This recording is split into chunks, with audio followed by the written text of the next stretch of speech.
Bismillahirrahmanirrahim. Assalamualaikum warahmatullahi wabarakatuh. Sebelumnya, perkenalkan nama saya Bima Erlangga dengan NIM 17056210032 dari program studi S1 Manajemen Angkatan 2021. Pada kesempatan kali ini, saya akan mempresentasikan proposal skripsi dari apa yang akan saya teliti dengan judul Analisis Pengaruh Dividen Payout Ratio, Leverage, dan Pertumbuhan Perusahaan terhadap Nilai Perusahaan dalam konteks pasca pandemi di sektor manufaktur. Baik, tanpa berlama-lama lagi, kita lanjut.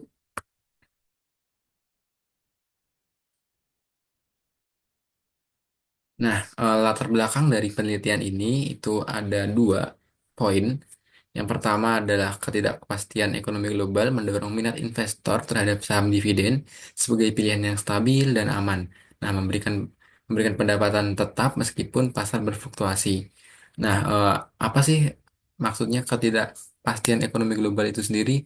Nah, jadi ketidakpastian ekonomi global itu ada terjadi beberapa fenomena pada tahun-tahun ke- antara sebelum pandemi sampai setelah pandemi. Nah, itu ada banyak ketidakpastian ekonomi global seperti perang Rusia Ukraina, lalu perang dingin antara Cina dengan Amerika Serikat, dan masih ada konflik-konflik di Timur Tengah dan lain sebagainya itu dapat menyebabkan ketidakpastian ekonomi global. Nah, di sini dengan adanya fenomena-fenomena tersebut, itu mendorong minat investor terhadap saham dividen, yang mana dividen itu sendiri itu memberikan pilihan yang stabil dan aman. Jadi, investor tuh merasa dengan memilih saham dividen, mereka akan mendapatkan pendapatan yang stabil dan aman, meskipun keadaan pasar sedang berfluktuatif atau sedang ada ketidakpastian. Lalu poin yang kedua itu saham dividen semakin diminati karena menawarkan stabilitas. Nah, poin kedua ini mengacu pada poin pertama tadi, yang mana saham dividen ini itu semakin diminati karena stabilitasnya. Jadi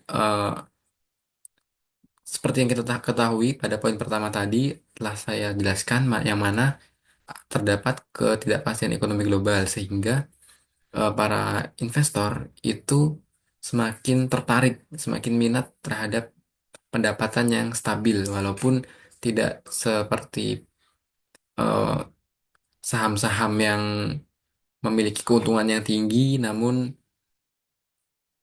eh, tidak stabil. Kadang ada keuntungan tinggi, tapi ada resiko yang tinggi pula. Nah, untuk saham dividen ini itu memberikan pendapatan yang stabil, walaupun mungkin lebih sedikit hasilnya daripada saham-saham yang memiliki keuntungan yang tinggi.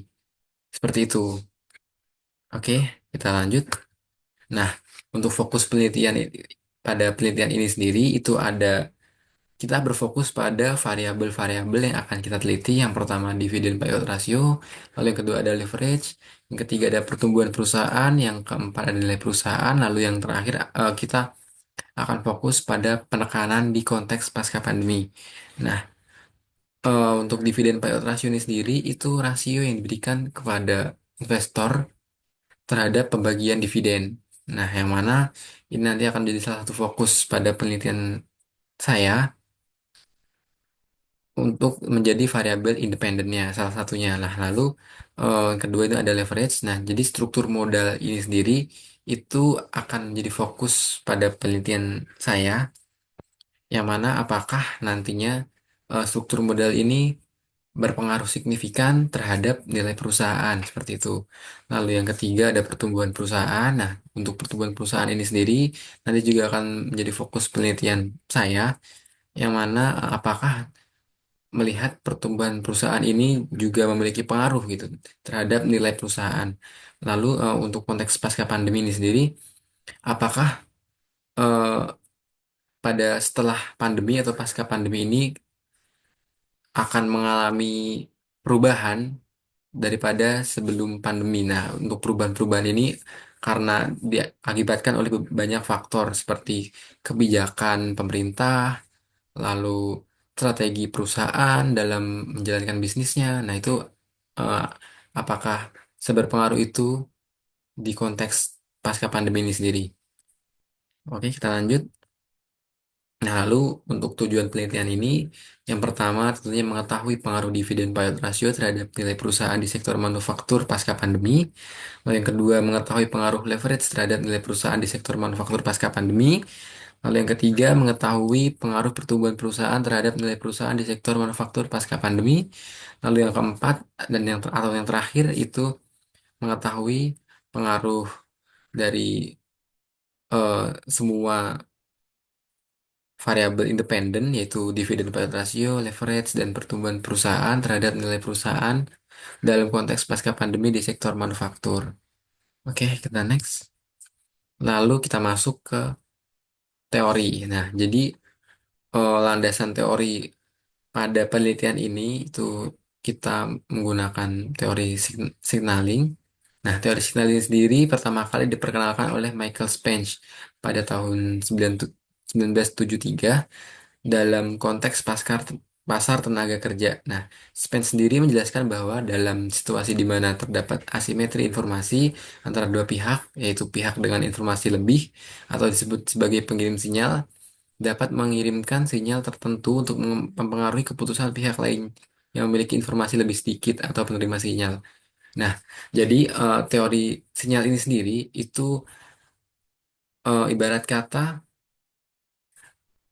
kita pemberi sinyal itu dapat berpengaruh terhadap orang yang menerima sinyal. Jadi, ketika kita memberikan suatu informasi, maka itu akan berpengaruh terhadap keputusan orang lain untuk menyerap informasi kita seperti itu.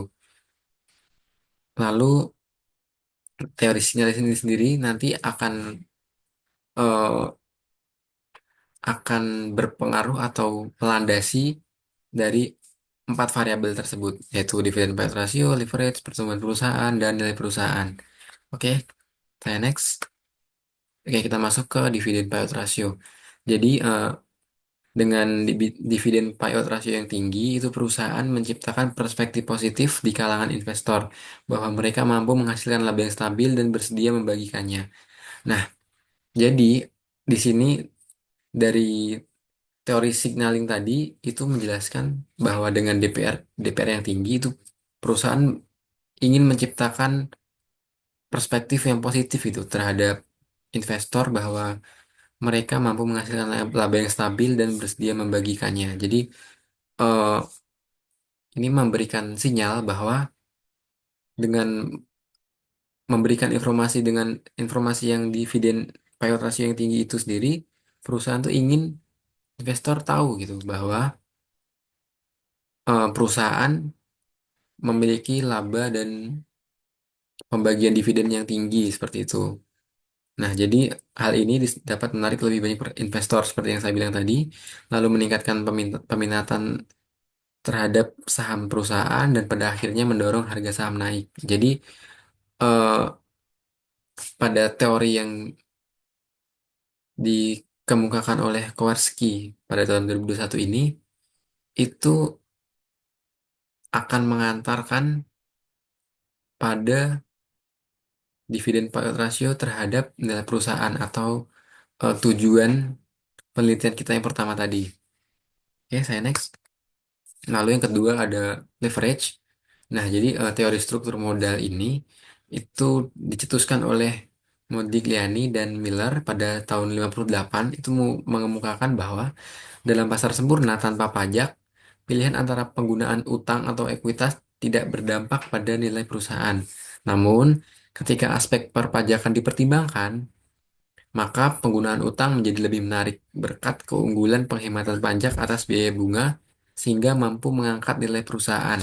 Nah, jadi eh, dengan pernyataan ini itu mengantarkan kita kepada tujuan penelitian yang kedua tadi, yaitu leverage berpengaruh terhadap nilai perusahaan. Nah, nanti untuk pembuktiannya akan kita teliti lebih lanjut pada bagian berikutnya. Oke, saya next.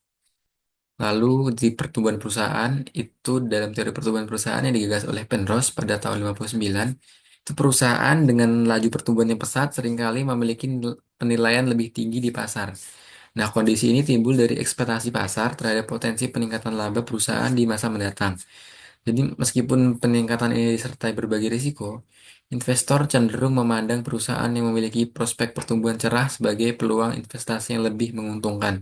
Jadi, eh, dengan pertumbuhan perusahaan yang baik, itu dapat meningkatkan nilai perusahaan. Itu adalah eh, akan kita buktikan pada penelitian ini, seperti itu. Nah, lalu eh, untuk nilai perusahaan ini sendiri, dalam konteks nilai perusahaan, Connelly menjelaskan bahwa perusahaan dapat mengirimkan sinyal melalui berbagai kebijakan strategis seperti pembagian dividen, pengelolaan struktur modal, dan pelaporan keuangan. Jadi, eh, nilai perusahaan ini dapat disinyalkan dari tiga variabel yang akan diteliti. Nah, itu akan kita buktikan apakah benar, apakah berpengaruh seperti itu. Nah, lanjut ke kajian penelitian terdahulu. Jadi, ada beberapa penelitian sebelumnya yang mana pada penelitian Anggita pada tahun 2022 itu menyimpulkan bahwa investor lebih memilih saham dividen di tengah ketidakpastian. Lalu, pada penelitian Hairul dan Moin pada tahun 2022 itu valuasi saham dividen dengan dividen diskon model. Lalu untuk penelitian Angote itu bias perilaku investor terhadap saham dividen sebagai mitigasi risiko. Lalu pada penelitian Gilby Sapolet pada tahun 2022 itu kebijakan dividen yang stabil menarik minat investor. Nah, maka dari itu eh, s- setelah dengan adanya kajian-kajian dari penelitian terdahulu, saya tertarik untuk meneliti pada topik yang saya ambil ini, seperti itu. Nah, kita masuk ke kerangka teori. Jadi, seperti yang saya jelaskan tadi, saya menggunakan tiga variabel independen, yang mana variabel X1-nya ada dividen payout ratio, lalu X2-nya ada leverage, lalu X3-nya ada pertumbuhan perusahaan. Nah, dengan variabel Y, yaitu nilai perusahaan yang menggunakan dua proxy, yaitu Tobin Q dan price to book value. Nah, lalu nantinya akan ada hipotesis A dan B, sehingga untuk garis-garis yang lurus ini, yang biru itu hipotesis satu, lalu yang hijau itu hipotesis dua, yang hijau, yang merah itu hipotesis tiga, lalu yang kuning atau garis putus-putus itu ada hipotesis empat. Yang mana apabila kita baca, itu untuk hipotesis satu adalah dividen payout ratio berpengaruh signifikan terhadap nilai perusahaan. Nah, entah itu Tobin Q atau nanti mungkin price to book value. Lalu untuk hipotesis kedua ada leverage berpengaruh signifikan, entah itu negatif atau positif terhadap nilai perusahaan, entah itu A atau B. Lalu untuk hipotesis tiganya yaitu pertumbuhan perusahaan berpengaruh signifikan terhadap nilai perusahaan. Lalu untuk hipotesis empatnya, dividen payout ratio, leverage, dan pertumbuhan perusahaan berpengaruh signifikan terhadap nilai perusahaan. Seperti itu. Nah, seperti yang saya jelaskan tadi, untuk hipotesis satu yaitu dividen payout ratio berpengaruh positif signifikan terhadap nilai perusahaan. Lalu hipotesis dua ada leverage berpengaruh signifikan terhadap nilai perusahaan, dapat bersifat positif atau negatif tergantung pada struktur utang dan tingkat risiko perusahaan. Lalu yang hipotesis tiga ada pertumbuhan perusahaan berpengaruh positif signifikan terhadap nilai perusahaan. Lalu eh, tadi ada hipotesis 4 yang mana kita uji serentak, yang mana semua variabel X terhadap variabel Y. Nah, karena menggunakan dua proxy pada variabel dependennya, maka hipotesis untuk masing-masing akan menjadi A dan B. Misal hipotesis satu A dan hipotesis satu B, seperti itu. Nah, untuk metode penelitiannya, itu yang pertama itu jenis penelitian adalah kuantitatif, yang mana menggunakan sumber data sekunder, yaitu laporan keuangan dan tahunan perusahaan. Lalu unit analisis populasi dan sampelnya akan menggunakan perusahaan yang terdaftar di Bursa Efek Indonesia, yang mana perusahaan sektor manufaktur periode 2020 sampai 2023. lalu menggunakan teknik pengambilan sampel yaitu purposive sampling. Nah, untuk analisis datanya, saya akan menggunakan tools RStudio, lalu akan menggunakan analisis regresi data panel.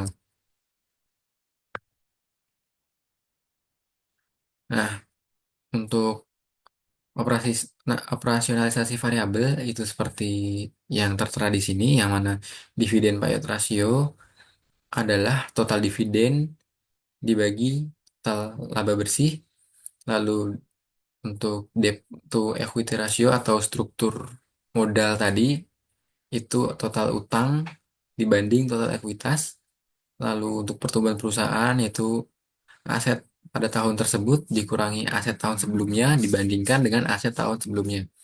Lalu untuk Tobin's View itu nilai pasar ekuitas tambah total utang dibandingkan total aset. Lalu untuk price to book value yaitu harga per saham dibandingkan nilai buku per saham. Nah, kita lanjut ke teknik analisis. Yang mana yang pertama kita akan menganalisis secara statistik deskriptif. Lalu yang kedua menggunakan regresi data panel. Yang ketiga uji asumsi klasik. Lalu yang keempat dan yang terakhir yaitu uji signifikansi dan goodness to fit. Sekian presentasi dari saya. Terima kasih atas perhatiannya. Mohon maaf apabila ada kurang lebihnya. Wassalamualaikum warahmatullahi wabarakatuh.